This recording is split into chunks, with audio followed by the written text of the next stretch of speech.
Our jobs are fleeing this country.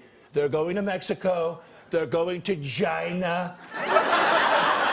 Right from the start, Trump hated Baldwin's portrayal because it made him look foolish. In many ways, Alec Baldwin is doing Trump a favor. He's giving him a sense of conscience, a sense of introspection that he doesn't usually show in public.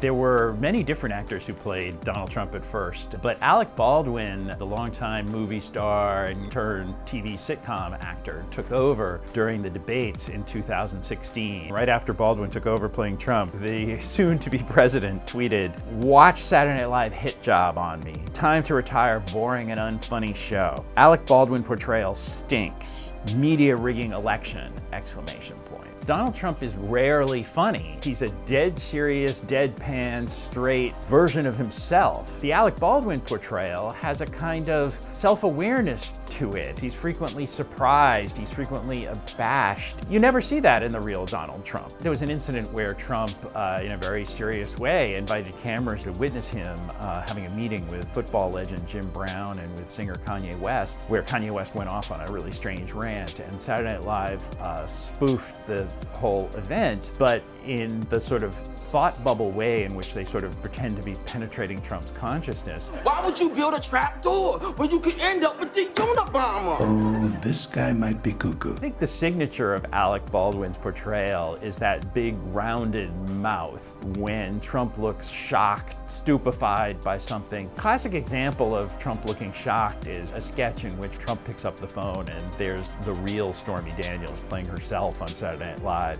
Stormy, this is Michael Cohen. Are you alone? Yes. And what are you wearing? Saturday Night Live started in October 1975. Gerald Ford had been president for a year. Chevy Chase portrayed him as a clumsy, stumbling, bumbling fool to the point of hearing the phone ring and picking up a full glass of water and putting it to his ear. Hello, Nesson. I can't hear you. What, are you in the pool? When a year later, he lost the presidency to Jimmy Carter by about 2.1%, it really seemed like the Saturday Night Live portrayal had done some real damage. The traditional view, I think, starting with Ford, was that this is a comedy show and you have to laugh along. Virtually everybody from Gerald Ford to George H.W. Bush to Sarah Palin to Hillary Clinton tried to kind of laugh along with Saturday Night Live, even if they were pained by those portrayals. Trump has completely broken that trend. No collusion, no diggity, and no bout.